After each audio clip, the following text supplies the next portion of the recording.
Welcome back to the Bricks. Justin, we are not recording late night after dark, so that's nice. No Bricks after dark today. We're actually recording in the afternoon, which is nice for a nice little change. We're going to get right into talking about the weekend that was COVID college football and whether or not that will be the expectation. I kind of hope it is moving forward, but we'll discuss that. But just some friendly reminders as we get started. 5-star reviews on Apple Podcast help us out a lot. Please make sure that you leave a comment so that it shows up on our page when you do that. And go ahead and let us know what you think of the show, what you'd like to hear more of, and what we can do to improve, basically. So leave us some 5-star reviews on Apple Podcasts. That helps a lot. Subscribe to our YouTube channel if you haven't, and don't forget to just tell your friends about it. Share the episodes on your Instagram. It's as good as it gets, Justin. We are in the afternoon. We had quite the Saturday yesterday in college football. The Big 12, while they already have been playing, they started playing each other a little bit more this weekend. And the SEC was back this weekend. And both of those conferences, quite frankly, looked bad. Yeah, Oklahoma one is a dumpster fire, but the Big 12 in general is a dumpster fire. I don't know if they have a team in that conference that's any good. I don't even know if Oklahoma State's good. I don't think they're good. I mean, the quarterback play out of that team is indicative that they are not very good. And I don't know if Oklahoma's not good. Even though they lost to K-State last year and they came back from that, there's nothing there. Their defense is still atrocious. I mean, you have a 21-point lead against Kansas State, and you blow it. You make us look bad. They made us look bad, real bad. We looked real bad this weekend. That's right. We looked. Some people are probably going to call us out, but we looked real bad. But not as bad as OU. I mean, they're a hot mess. And I don't know what we think. I mean, and with the Big 12, you have Texas in the top 10, but they had to make a incredible comeback against a Texas Tech team that was flashing horns down before the game was over, which is interesting. But I don't think the Big 12 is. I don't think the Big 12 is any good. I completely agree. I think all that we've heard the offseason from college football guys is that Texas one is back because of their defensive unit. I know the Texas is back joke. We like to joke around about it. But seriously, it's about time that Texas is back. They've got the offensive weapons. I mean, they scored 63 yesterday, but they gave up 56. And they needed OT, and quite frankly, they needed a rally to get back in the ball game. They were with about 5 minutes left. It looked real bleak. And Ellinger marched them down the field and got them to OT and got it done. But I mean, and they had to get a 2-point conversion there late in the fourth quarter. I mean, it was no comfortable Big 12, kick it game like it was supposed to. But Texas's defense is supposed to be back. Oklahoma's defense is supposed to be improving. They gave up 38 and lost to Kansas State. Spencer Rattler threw 3 interceptions. He's still going to win the Heisman next year. But Oklahoma's not ready to go. Texas isn't ready to go. Iowa State hasn't looked good. K-State, I mean, I'd be willing to say K-State is probably one of the better teams. And they've already lost in the non-conference. I mean, who are you going to say is good in the Big 12? And I think it's just going to open the door for more conversation when it comes to 2 teams getting in from another conference. Absolutely. I mean, how do you take a team from the Big 12 right now? I mean, the Big 12 has to be the biggest fans of Texas and Oklahoma State right now. If one of those two gets knocked off, I don't know how any of those teams get in because they're all just going to, it's going to be like a big just piece of paper. They're all just going to be like messed up together and a whole big dumpster fire out there in the West. But speaking of teams just, laying an egg, as one might say, there was a lot of cowbell being hit in Mississippi last night. LSU, I will say this. I called it, Nick. I called it. You didn't want to go with me on this one. But LSU just gets absolutely thumped by Mississippi. I mean, if you watch the game, too, it wasn't that close. Mississippi State shot themselves in the foot 3 times to let LSU stay in that game. Mississippi State's quarterback, Costello, who I had to look up where he played, and Notre Dame plays Stanford every year, and I couldn't remember who the dude was. So that just tells you where we're at. He threw for 600 yards. 600 yards yesterday against an LSU DBU defense. What are your thoughts on what the heck is going to happen in Baton Rouge this year? I mean, in the words of the CBS broadcaster, I'm forgetting his name, but he said DB new.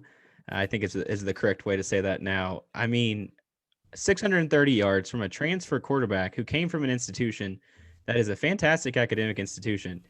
Their football strategy usually is ground and pound. I'm thinking McCaffrey, those kind of guys. what what on earth? I mean, I think everything that I had heard going into the game, and of course, if you don't know what Justin's talking about, he is talking about our Bricks picks only on Instagram TV. So if you don't follow us on Instagram, you're not seeing those weekly, and you're not ready to go for college football slate. So make sure you're doing that, checking us out there weekly. And I did think LSU would cover. I thought they'd win pretty easily. I thought the new quarterback would look good. I thought the defense would be at least average. I mean, out of camp, you have Orgeron saying that this is the best, without even playing, the defense is better than Bo Pelini's defense last year, any week that they played. And then they proceed to give up 630 yards through the air, look out of sorts. I mean, Costello's arm almost fell off. I don't even think that dude's made for the air raid offense. I don't even think he's that talented. And that's what scares me as far as, LSU's concerned. I don't think that's like the seventh best quarterback they're going to see this year. And so, I mean, Coach O has been pounding the drum, next guy up. He hasn't really taken COVID seriously in some ways. There was some rumors that they kind of went with the herd mentality and everybody tried to get it, and then they tried to act like they didn't. Just all kinds of things coming out of camp. But ultimately, LSU was supposed to be good, and you were hearing that even up to this week. They were supposed to be just fine. They're going to win 7 or 8. They don't look just fine, and it's not just offensively. The defense is definitely going to be an issue. And Justin, I know you were quick to jump on Twitter yesterday after the game and say that this was the Joe Burrow effect, and this is what happens when you lose, the Heisman winning national champion, overall number 1 pick, who's playing right now for the Cincinnati Bengals as we speak. So I'd like to let you explore that argument before I dismantle it. Here's what I'll say. Does LSU just miss Joe Burrow? Like, would Joe Burrow solve every problem they have? No. Absolutely But not. is he a good perfume? When you put perfume on or you put an extra coat of deodorant on in the afternoons because you stink, right? LSU stunk at places last year. Their defense wasn't that good. I don't care what anybody says. Their defense wasn't that good. There was a lot of holes in it. They gave up a lot of points. Joe had to lead them on a comeback against a Texas defense. That Texas defense was suspect, and the Texas offense last year was okay, but the LSU defense just gave up a ton of points to them last year. Here's what I'll say. If you have Joe Burrow yesterday, he at least puts some pressure on Mississippi State to go have to make plays. And instead of having the opportunity to know they can relax and go make plays because the quarterback on the other side is no threat. If you have Joe Burrow, they at least know you're going to put some points up. There was no threat yesterday that LSU's quarterback, I don't even remember his name. I'm going to be honest. That's embarrassing. But I don't remember his name because that's how bad he was yesterday. I'm just going to put it out there. He was that bad. He was that lackluster. I don't even remember his name. If you have Joe Burrow, Mississippi State at least knows, I got to go get points. We're going to have to make stops. We're going to have to not just sit here and play soft shell coverage. We're going to have to actually make plays. Without Joe Burrow, that LSU defense is suspect. It's not going to put pressure on other teams to know they have to go score every drive to go win a game against LSU this year. If you have Joe Burrow like they did last year, he is a good deodorant for everything else that stinks on that football team. That's my argument there, is why they missed Joe Burrow. Yeah, first of all, Miles Brennan is the quarterback you're talking about, and Gary Danielson was the CBS analyst that I was blanking on there. But, famously, Joe gave Miles Brennan a cigar after the national championship win, told him to save it till he had his own championship. And in the words of Reese Davis yesterday on College Game Day, he better have a really nice, humidor to put it in because it's going to be a long time. And that boy's already been there for 3 years. So he's only got one more year after this of eligibility. So it's not going to happen. I can break that down for you right now. But I think it's got to be more than Joe. And I agree with everything you said, except 85 guys walked out that door and didn't come back. I know that's an exaggeration, but there were a lot of guys. And offensively, I firmly agree with you. Their defense wasn't good enough last year, but they had the best offense in college football history. And the reason that they had the best offense in college football history is they had 11 guys and about 13 or 14 that when they were in the game, they did not substitute. They did not slow down. They go heavy and then they go out 4 wide with 2 big tight ends. They could do whatever they wanted and you couldn't sub and you just couldn't match up and you couldn't stop it. And so that mostly Joe Burrow? Sure. Was that all Joe Burrow? Absolutely not. So I think I was definitely buying into LSU just replacing dudes and at least being average as far as LSU standards are. And for me, an LSU standard season's like 8-4 in a normal year. So I was expecting 6 or 7 from them. I'm not sure they get to that number playing 10 SEC games, to be quite frank. And I think there might be some pushback from future recruits that may have already verbally committed saying, oh, wait, maybe that was just a flash in the pan with Joe Burrow after all. Yeah, and there's going to be questions. All the questions that people had about Coach O before last year are going to come roaring back. I think Brad Nessler was the one that said the stat yesterday that they've had 20 straight seasons with 8 wins. That I don't. They're not going to get there. They had to win yesterday to at least have a shot to get there. I don't think they get there. And Coach O, I think the national championship. If you're a national champion, that gives you a couple of years. But if you don't get this thing back on track, or at least looking like you're gonna compete for a national title again, you're probably giving yourself a year and a half. And that's crazy because you win a national title, you should get more time than that. But 1 year is an outlier. And when it's an outlier, people are going to start saying stuff about you. So here's what we're going to jump into. And here's the rankings, Nick. We'll just throw it out there. College football rankings. We've talked a lot about this. We talked about a lot about the rankings in our preseason shows. One, why are preseason rankings still a thing, Nick? Why are these things still around? They don't matter. That was shown yesterday by a lot of teams who people said are really good and really high in the rankings, just getting absolutely just embarrassed in games against teams they should have beat. Why are these things still a thing? I mean, I think it's got to be hype, and I think it's got to be TV ratings. There's the only things I can come up with, and to be quite, just to be real truthful about it, it's a bunch of sports media people who don't know what they're talking about. It is what it is. And so you're going to get the same brands and the same historic programs in the top 15, in the top 10, in the top 5 every single year. Now, don't get me wrong. Clemson, Alabama, Georgia, you can put in the top 10, just about assume they're somewhere in the top 10. If you're going to say Notre Dame, Justin, the reason I didn't say Notre Dame is I would have said top 15 for the Irish. So I'm with you there in the top 15. But you can plug and play those. UCF, hey, put UCF in the top 15 every year too. At this point, they're starting to build a dynasty over there.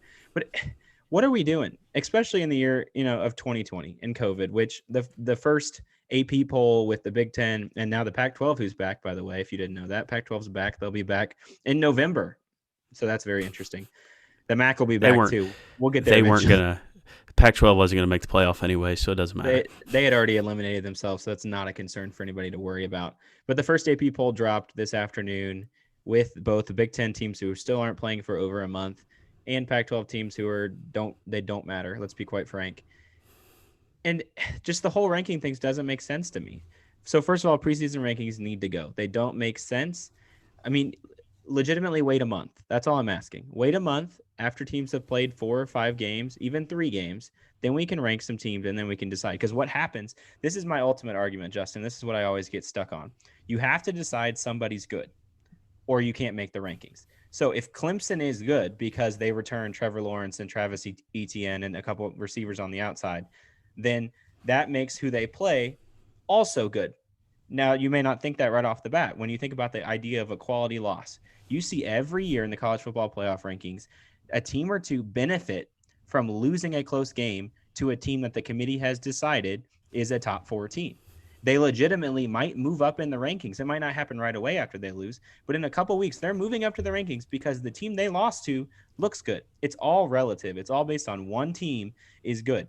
So that's the problem, is it falls apart. And it's going to fall apart in the Big 12 this year. It's going to fall apart in the SEC. We've already seen that. Georgia looked pathetic in the first half. They had to go to their true freshman quarterback who's been on campus for 2.5 weeks. Like, Georgia didn't look good. Texas A&M didn't look good. Auburn didn't look amazing either. I think it was more the defense kept them in the ball game. I mean, the offense wasn't anything amazing. They're not going to be for a few weeks.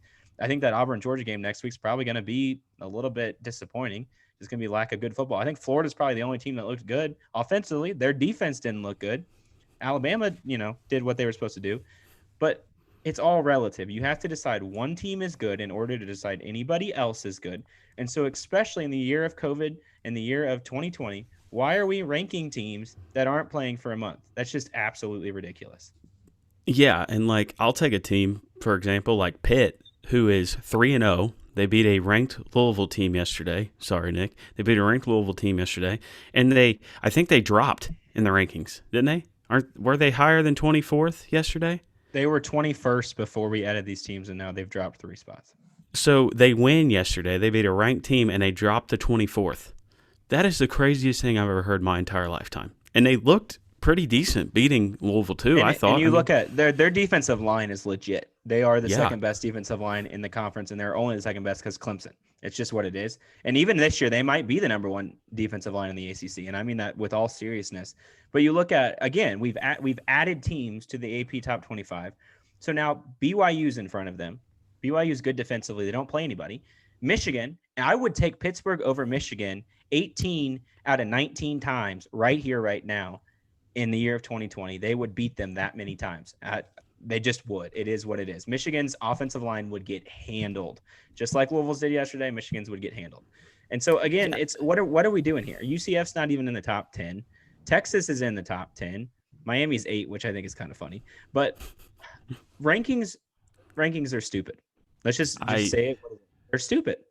Yeah, I agree. And like I was talking about a couple weeks ago when I was talking about the NBA MVP, it's a way for writers who are really irrelevant nowadays to have some relevancy still because they get talked about, and it's the only thing they have. They have the Heisman and they have the AP rankings because everybody cares about them for 8 to 10 weeks, and then the college football playoff rankings come out and nobody cares about the AP anymore. So it's a way for writers to still feel like they have some relevancy. And I think the fact that Pitt is 24th, is 3-0, and dropped in the rankings shows that they're just plain stupid.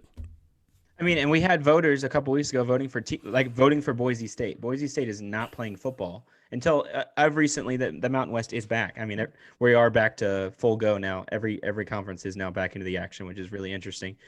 But I mean, I don't get it. And here's what I say. Here's what you replace the rankings with. You asked that question because you got to replace it with something. Just replace it with the Vegas lines.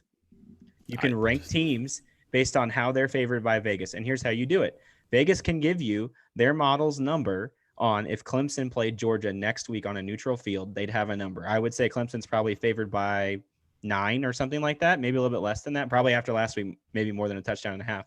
But they have numbers for that in their model. If you want to do rankings that are more accurate and they're less about, like Justin just said, media writers who are no longer relevant, trying to show that they know something or whatever, just give us the Vegas lines. Let's stop messing around, because at the end of the day, Vegas knows what they're talking about. That Louisville-Pittsburgh game that you referenced yesterday was ugly. There was all kinds of weird plays. There was a play where a Pittsburgh player looked like he was down and he scored a touchdown and he wasn't down. There was a fumble that wasn't overturned that should have been overturned, but because they called it a fumble on the field, it stood. All these different things. Guess what the Vegas line was on that game, Justin? I don't know off the top of my head. What was it? Pittsburgh by 3, 23-20 final. Vegas Vegas normally knows what they're doing. By home. Yeah. Vegas knows what they're doing. So let's let Vegas be Vegas, and let's stop trying to make media people. I don't like when people say media people, but sports writers. Let's stop making it about them and letting them just dote on whatever team they think is going to be good every single year, aka Miami, Texas A&M. That's about it.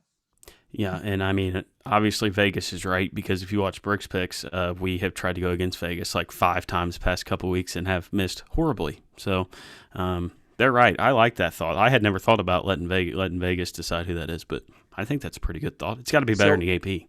So one more thought to kind of finish out that conversation, because I think it is worth discussing. It is worth debating. The Big Ten. Okay, so the Big Ten's back in the rankings this week. Whatever you want to say, they're back in the picture. They're back in the forefront of everybody's mind when it comes to college football. Let us think about in a month from now when the Big Ten takes the field. If the Big 12 continues to look like they do, which is not good, trash. If the SEC beats up on each other early, which is, I think, what's going to happen. I think you'll probably have 3 or 4 good teams that already have an L by then. If that happens in the ACC as well, which I don't think there's way more parity after 1 and 2 in the ACC this year.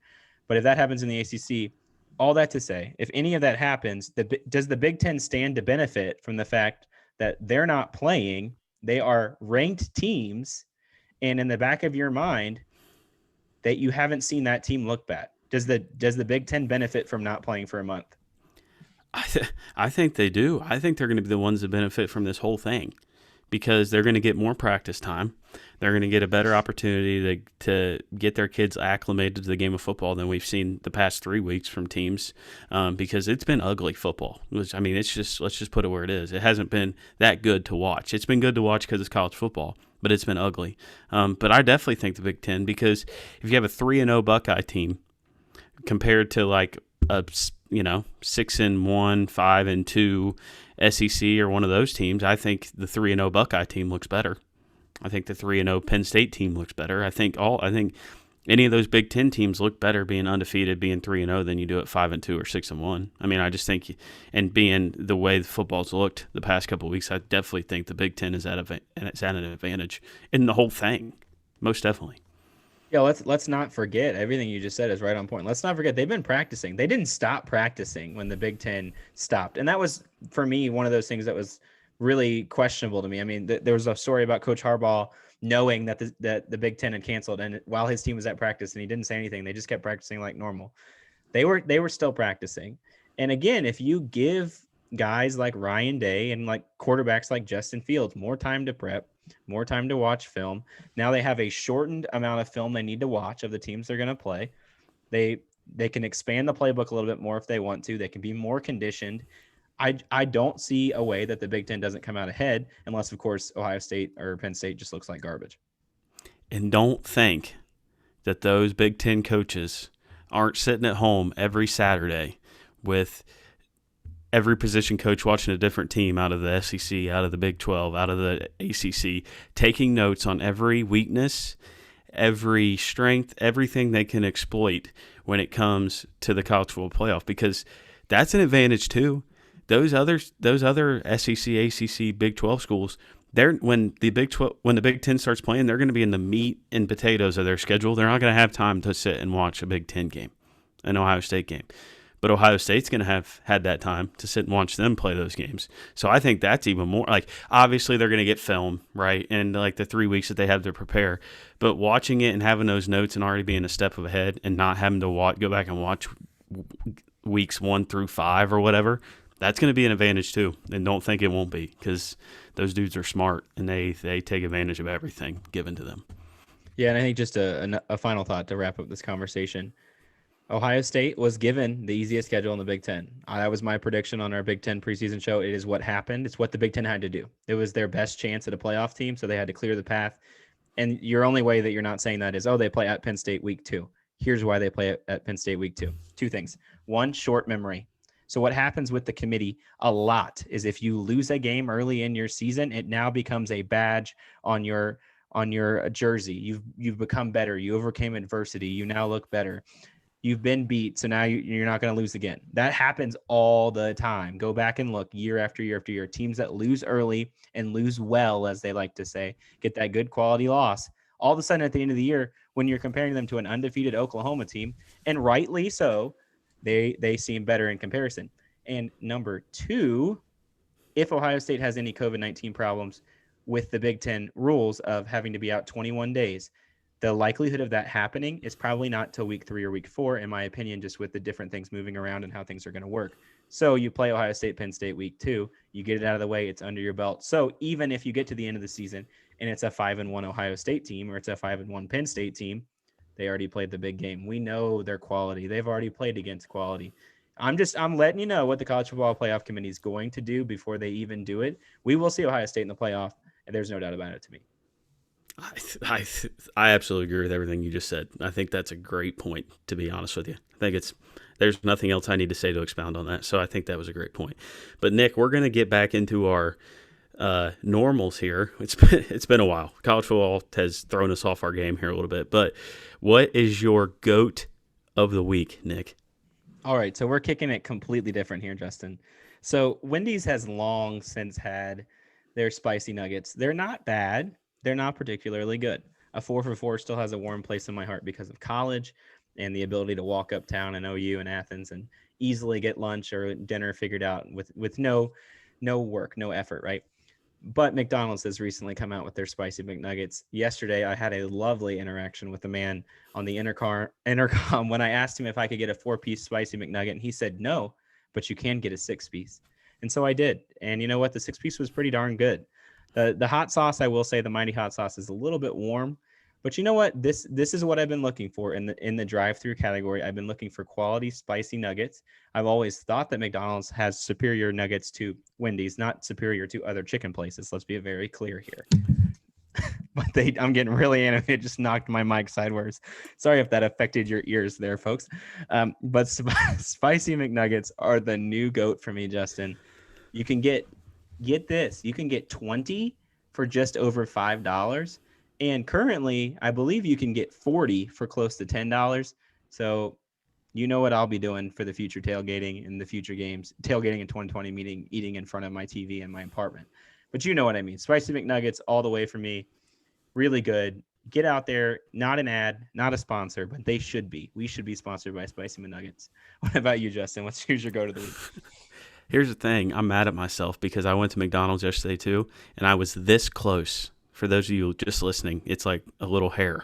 I was that close to getting them, and I didn't. And I'm mad at myself now because I'm going to have to get them next time. They are because fantastic. They sound really good. I'm going to have to do it. My go to the week. Is anybody going to be surprised by this? Anybody? The man, the myth, the legend, LeBron James. LeBron James going to the NBA Finals yet again. He has more NBA Finals appearances than 27 franchises in the NBA. Let that sink in. 27. He has more than 27 of them. 9 out of 10. Yes, he only has 3. I hear you. I know. I've heard it my whole life. 9 out of 10 years he's been to the NBA Finals. He's taken 3 different franchises to the NBA Finals. He is going to mark it down. He is going to win 3 NBA titles with 3 different franchises. I don't know what else you want the man to do. We've crowned him from when he was 17 years old, right? Crowned him when he was 17. He's done everything on the basketball floor that has been asked of him, and probably more. If you go back and ask people at 17 if they think the man was going to get to 9 or 10 NBA Finals, I guarantee you nobody would have said that. So he's done more than that. You can say what you want about him. The man has kept up his image on and off the floor. He's done everything right, everything that has been asked of him and more. His I Promise school, all these different kind of things. The man is the GOAT. He's the GOAT. I hear you, MJ people. I don't care. The man is the GOAT. Give him his crown. Let him wear it. He is going to get it done. He understands the job's not finished. He said it last night. I understand it was all look at me stuff with him sitting on the floor. That's who LeBron is. It's what he you call him arrogant. I mean, what do you want out of him? He's earned everything that he does. He has earned that. And so the man's the GOAT. It is what it is. We'll let that lay there. Nick, what is your roast of the week for this week? You know what? I think I'm going to actually let you go first because I want to piggyback on what you have to say. So I'll let you have the floor. Okay. I will keep on my soapbox here since you're going to, put it back under my feet. The Reds haters. Including myself. I am not, and Nick, I will not be a hypocrite. I was a hypocrite, or not a hypocrite. I was a hypocrite, but I was one of the biggest Reds haters at the end of August. I literally told people, I'm not watching. I will just get updates on my phone. I am not watching. Friday night at midnight, as the Reds are beating the Twins, I felt like a kid again. When Jay Bruce hit the walk-off, Clinchmas, when I was a little kid watching in my bed, sat up straight in my bed, I remember it like it was yesterday.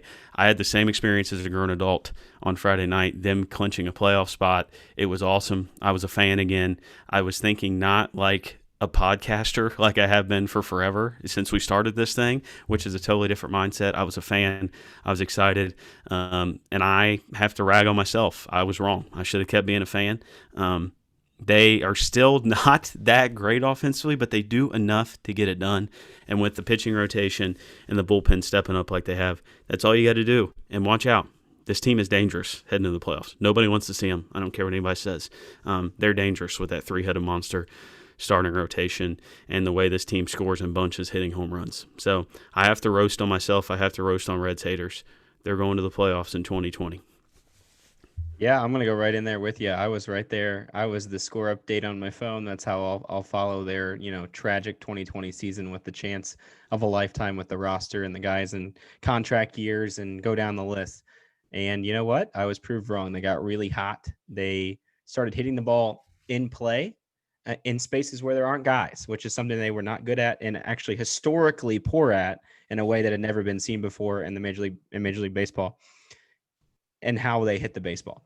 But you know what? They have improved that. They have not had as much of a drop off when they get to the pen. They've had guys who've kind of changed pitching roles and still gotten a lot. I mean, think about Lorenzen. I mean, that dude early in the year was laughable on the mound. I mean, we were texting back and forth, but well, Lorenzen's in the game. You can count that. You can turn the TV off. It's over. He's going to give up 2 or 3 here in the 7th 2-run inning. home run, walking 2-run home run at the beginning of the year.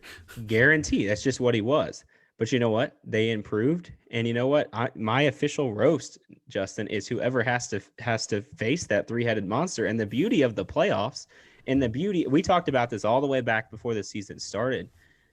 They've only played 60 games, and so a guy like Trevor Bauer, who refuses to come out of the game anyways, and I know Sonny Gray is like that, and Castillo's like that too. I mean, they're competitors. They want to throw as much as possible. They just haven't thrown their normal amount of innings, and so even though there's only 3 of them, we're not going to run out anybody else out there to starting pitch. I mean, if we play a 7-game series and we get far enough to play 7 games, we're not going to throw anybody out there other than those 3. And so those are the 3 best back-to-back-to-back guys in the league. I mean, they just took a series from the White Sox, who are one of the best teams in the AL. They look pretty daggone good down the stretch, obviously, to get back in it and to clinch. I don't see why it doesn't continue. You know, I'm not going to use Joey Votto's words because they're a little bit sensitive for ears on the podcast, but they're dangerous, man. I'm watching out for the Reds, and you know what? We'll see you in the World Series. You heard it here first, folks. They're dangerous. You'll see us in the World Series. But thank you for joining us this week on Back to the Bricks. We'll see you next time on the Bricks.